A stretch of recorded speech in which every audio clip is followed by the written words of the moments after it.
Canine chaos. Doggy destruction. They're driving me crazy. No problem. Help is on the way. It's Pet Trainer 911. Stop. And a war hero named Fluffy comes home. All this plus flying with your pet. Next on Animal Attractions.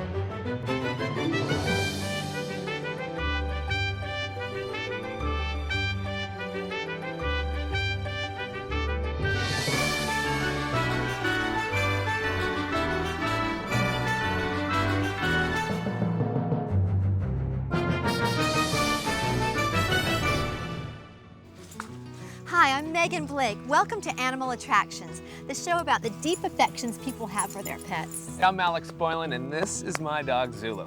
So let me ask you a question. How would you like access to America's top dog and cat experts? That's right. Well, we've got it right here. From breed profiles, health issues, to traveling with your pet. Today, we'll meet the family of Sergeant Russell Joyce and their heroic war dog. But first, do you have a pet emergency? No, I'm talking total pet family dysfunction. Well, that's a job for Coach Ronald White, our Pet Trainer 911. On any given day, the peace and tranquility of the Cunningham family can turn into chaos.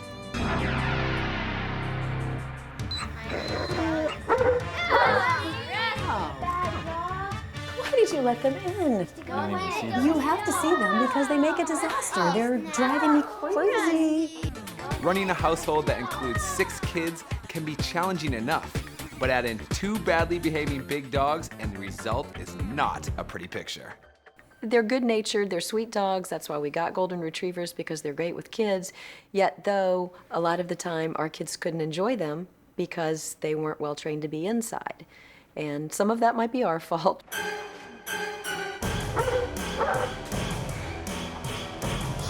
If they were inside, they were on our kitchen table, they were chewing up homework, you know, walking through projects.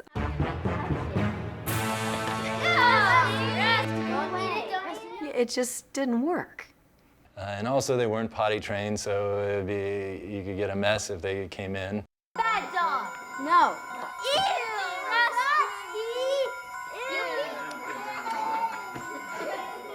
We definitely did not want to get rid of the dogs, so I felt like I had to come up with a solution.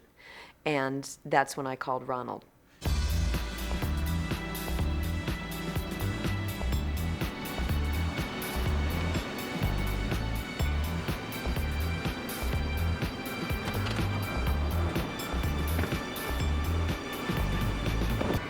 How you doing? Hi. Coach White. When I first met Ronald White, when he came to our house, I was kind of surprised. He's you know, a small guy, and I was wondering if he was going to be able to handle these big dogs and their problems. Well, this was a serious situation. The dogs stayed out in the garage, and there was, 6 kids. The husband was busy working. The wife stayed home with the dogs. There was no control of the dogs. Here they are, and I just feel like, they could be great dogs, but when we try to let them in the house. Is that the list? That's my list. Okay. And here I say, they've always been outside dogs. They come in, they immediately jump on the furniture, like it's their own, chew on the furniture. When my husband comes home from work, sometimes he's tired, not paying attention, just go to open the door if the dogs are out here in the garage. They make a disaster, disaster, disaster, disaster, disaster. I can't, I'm kind of at the end of my rope with it. I'm gonna have your dog for 30 days. And then when I'm done, I'm gonna call you and tell you that your dogs are ready, and then I'm gonna train the family. And you got 7 days of me personally training you. Okay. And when I leave, the dogs leave. Every time you leave, the dogs go home with you. Okay. Let's go, come on. Okay. I let the owners know there's gonna be love and structure with this dog. Because sometimes they think, well, he's gonna go to this boot camp, it sounds like it's all military and the dog's gonna come home like a soldier. Well, he doesn't. When he comes home, he's still gonna remember you, play with you, but when you tell him to do something, he's gonna do it. So we'll call you in 2 weeks? Yep. See how they're doing? Yep. Okay. Take good care of them. Okay. Come on, guys, let's go. I love you. I take the dog and the dog go back to my house, and I make their dog my dog. because what their dog was doing with them, he's gonna do with me.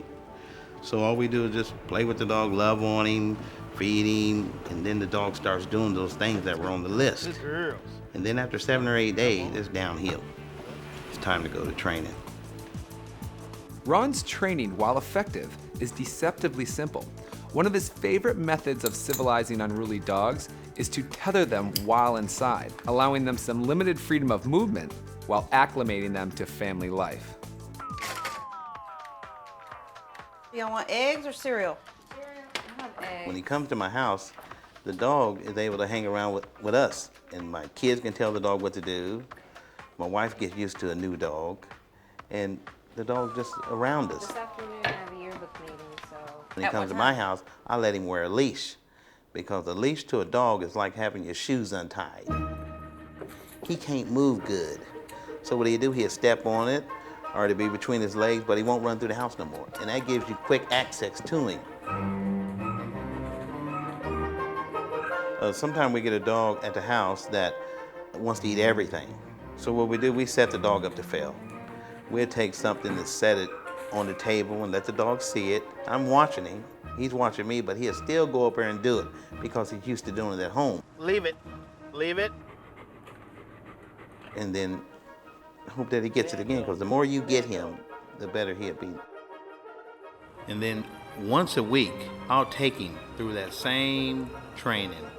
I'll put the food in front of him, tell him bad dog, leave it. And that's the way we train the dogs, to not to come eat from the table. Every dog should learn the basic commands, his obedience, and you should always work your dog. Keep the structure going. When I do to stop a dog from going out the door first, I'll tell him to wait and open the door. Wait. And then I step in first. And you should always go before your dog.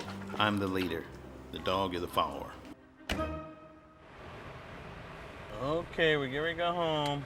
With the first phase of training completed, it was time to reintroduce Roxy and Rusty to the family for the first time in a month. I have a big surprise. I want you to shut your eyes. When I say 3, you can open them. Okay, shut your eyes. 1, 2, 3, surprise!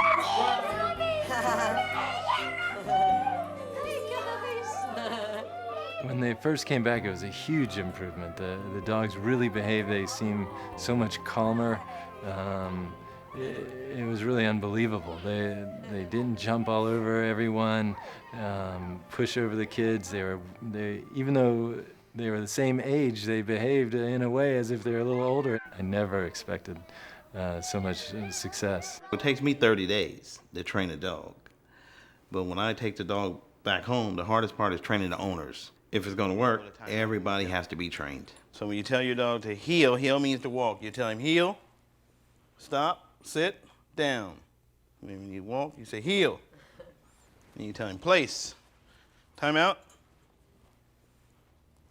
All right. Stay. Wow, that's amazing. So I'm going to have you to try. Do Okay. just what I Excuse me, did. Braden. Oh, this is going to be Tell your dog to heel. Heel. Look at that. Stay. That's good. Now call him to you. Come on. Come here. Come here. And tell him time out. Time out. Coach is helping us to learn Sit. what commands we use and what we communicate with our body language, and that's been very helpful. Tell him heel, heel. Heel. Place. Place. Wow. I think that in a way the dogs are proud of themselves, that they're behaving, and because of that they're accepted into our family. Now they get to come in and they get to roll around on the floor with the kids and they get to play, and their life is better too. Time out. When I know that they are done, I'll be able to tell, because the dog will start listening to them, and I'll keep my voice out of it. Place. Stop. Sit. Down. Stay.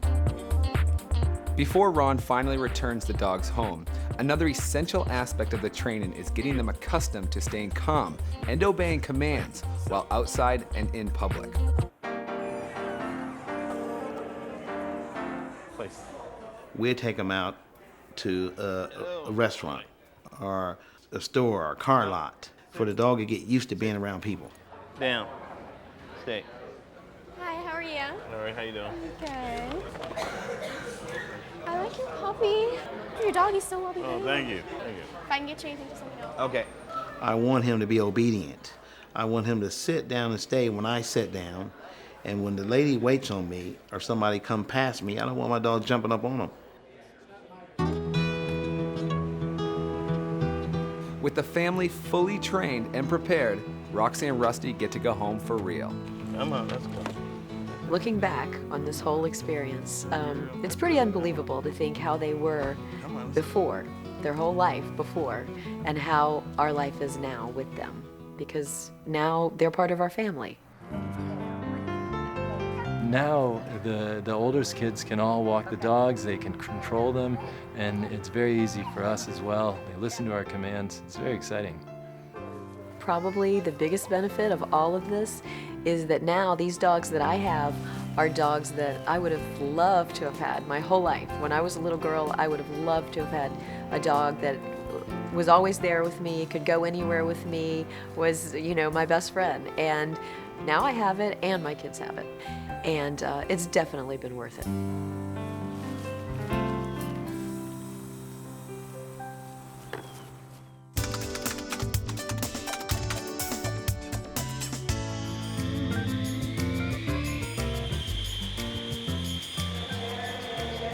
I travel a lot. So I was looking for a four-legged friend who'd want the job as my traveling companion. I thought about a small dog, but then this little sweetie found me in a parking lot. A feral kitten that I named Toot Sweet, the travel kitty. Toot Sweet has logged over 50,000 miles of air travel. Too bad they don't give him frequent flyer miles. We're gonna show you how to avoid some of the pitfalls in traveling by airplane. Then you both can just sit back and enjoy the ride.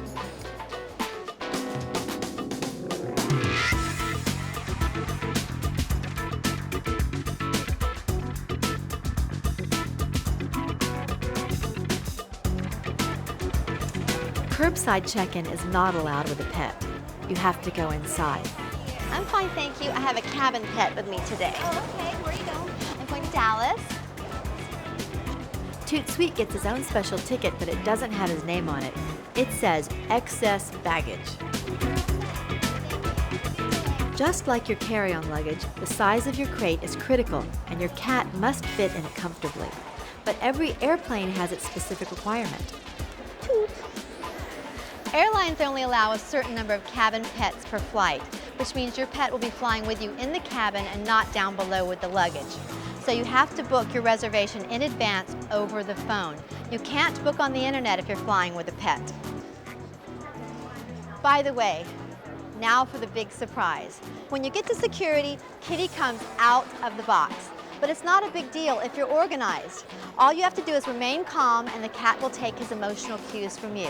If you're okay, the kitty will trust you and he'll think everything's okay too. Here we go.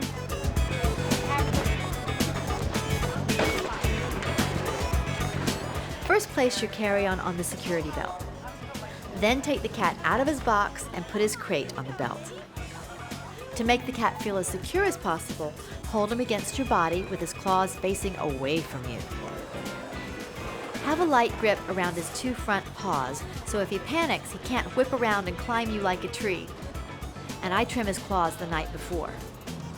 I call this the going through security position. Oh, and one more tip is to get your cat comfortable with the crate in your home before you travel. Leave it out where your cat spends time, and make it inviting by putting something familiar inside, like one of your t-shirts. Then, when you're finished with security, your cat will dive back in for the safety of his condo. All of these tips we've been talking about seem easy enough, but if you're not prepared, it can be a real nightmare. Bon voyage! Toot Sweet, let's go! Obviously, most pets are not content to be world travelers. Some are cut out to be entertainers like this little breed. But before you get too attached, you best get the facts. If you think small breeds are only good for curling up in your lap and wearing little ribbons, you don't know Jack. The Jack Russell Terrier has been called a big dog compressed into a little dog's body. It was originally bred to be a hunting dog. compact enough to follow a fox into a small hole, and aggressive enough to defend itself. It's a dog of seemingly limitless energy. You've seen Jack Russells on TV and in the movies, and they are cute. But are they right for you? Jack Russells are some of the most lovable dogs I've ever been around, and they really genuinely love their owners. They really do. That's one of my favorite things about them, is they live to please you, and they're fun. Their personality makes them a very interesting and a wonderful companion. They're loyal, they have a sense of humor. Come on, atta boy. Suspicious, they're always trying to find out what something smells like, what something tastes like. Curious, alert. They're very smart is the main thing. I guess you've noticed you see them on a lot of commercials and things, and that's because they're very trainable. The Jack Russell requires a great deal of exercise, a great deal of supervision, and a fair amount of discipline. The Jack Russell Terrier is not for everyone. He has been bred to be a working and a hunting dog. He requires an inordinate amount of exercise. Children who don't really know how to handle a dog could get in trouble with the Russell, because if the child is playing hard or doing rough things, the Russell will play back hard. But children that have been taught how to handle dogs, they're fine. Some of the characteristics which make them such good hunting dogs can be frustrating for some pet owners. These include a desire to wander and explore their territory, digging, a characteristic that is common to most of the terrier breeds, and barking. They're all different, and they all have a different personality, and I think that's one of the things that's so appealing to people about them. They kind of adapt to you, and they're really sweet dogs. They love to sleep with you. They want to do everything you do and want to be with you all the time if they can. All this energy may not be appropriate for a small apartment, but if you've got the space and the supervision, it's hard to find a more dedicated dog than the Jack Russell Terrier.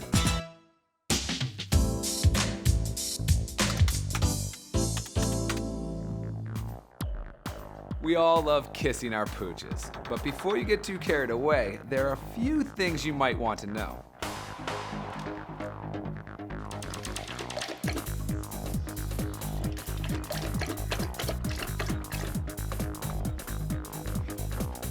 Dr. Jenna Kastner has the inside story.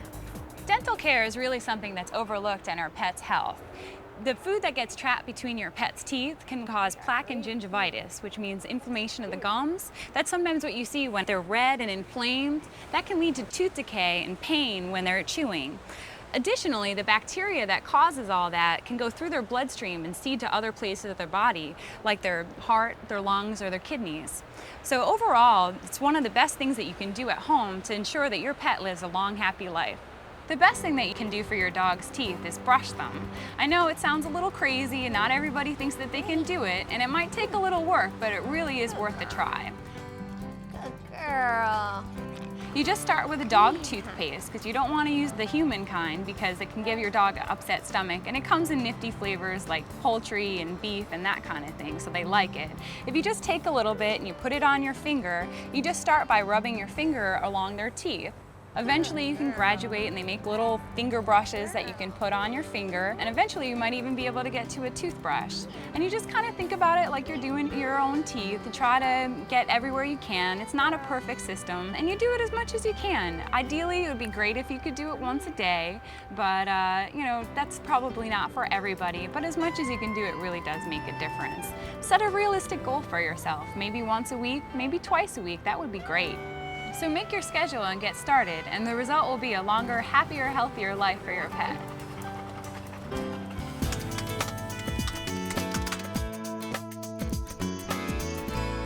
You've often heard them called man's best friend, but sometimes this relationship can run so deep that words just aren't enough.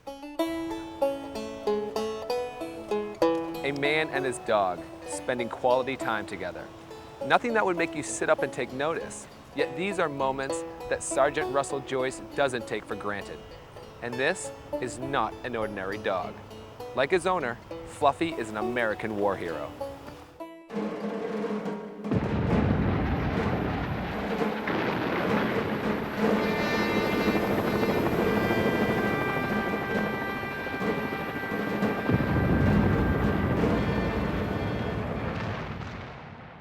Fluffy and I met in 2003 in Iraq. We were in the north helping the Kurds, and we only wanted a dog for early warning. So I asked the Kurds to get me a dog, and approximately 2 weeks later, out from a blanket popped a German Shepherd that we named Fluffy. I fed him chicken, I kind of befriended him, and he quickly responded to that. And we never knew we were going to get a dog that responded so well and did so many of the things that he does. Good boy. It was getting close for him to come home, and he had called one day and he said, "I'm bringing home a dog." And I said, I don't think I heard you correctly. You're doing what? Being with Special Forces meant he was on the front lines every day. You grow a bond with a dog or a person. Doesn't matter who you're in combat with.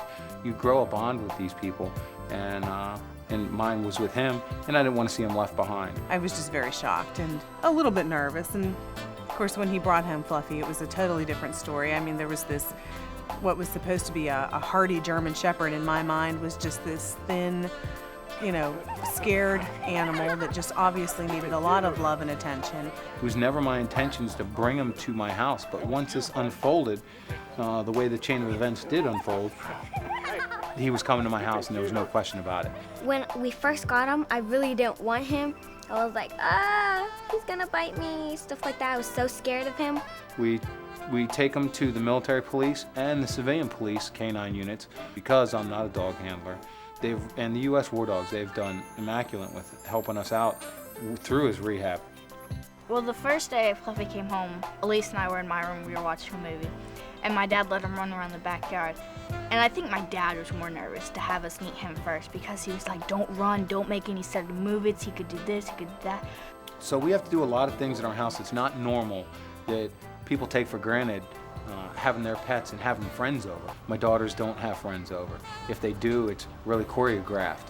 Everybody has to know where he is so they don't open the door and him dart out. Not that he is overly aggressive to them. You just can't have one situation where he puts a child, or anybody for that matter, coming to visit in harm's way, no. So, he just fit into our family. He was very good around the kids. In fact, he's very protective of the children. And we just love him, and he's just, helps us feel really safe. We were getting ready to leave from Iraq, and our intentions were really to just bring him back and give him the Lackland Air Force Base. But there's a lot of laws that cover moving animals from one place to another. The Air Force wasn't sure if he met the requirements to come home. So I had to come home first, and we had to leave him. I was a little upset. I wrote a letter to some people offline, just, the Vietnam dog handlers. How can I go to get him home? I don't want to see him just destroyed. Having known about our dogs in Vietnam not being able to come home, my immediate response was it was really no way that this could happen. But luckily, there was many more people got involved that weekend. And in a matter of 4 or 5 hours, I started getting hundreds and hundreds of calls. Doesn't matter who, but somebody had forwarded my letter because they felt like that this was something that had happened to them during the Vietnam War. There were a number of Vietnam dog handlers out there in the country that was really supporting this and doing a lot of footwork. The handlers remembered what happened with their dogs, and they didn't want to see it happen again. And it was that important to us. The military was trying to get him home. They just didn't know how to do it. Bringing Fluffy back brought us all together because we had a common cause. He's now kind of like a living memorial for the Vietnam veterans and all the dog handlers during Vietnam. We try to take them to different events that they go to and let them see what all their hard work has done, because they weren't able to bring their comrades home.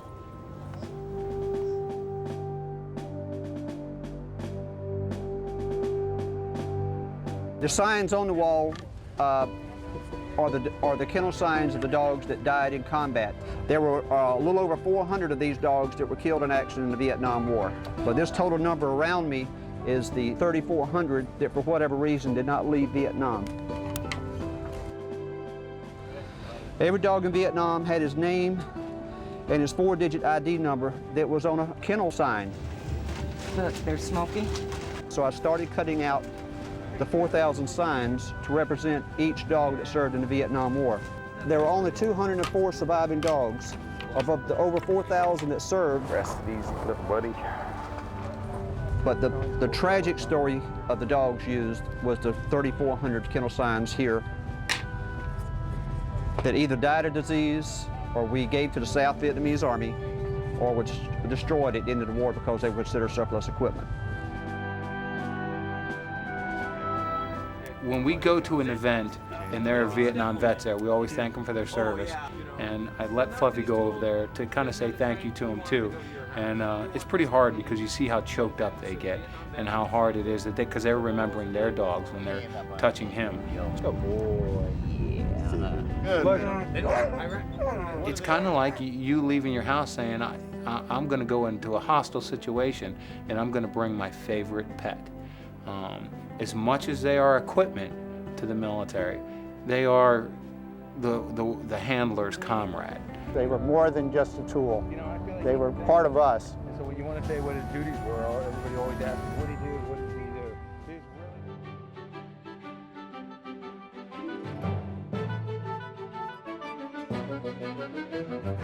did he do?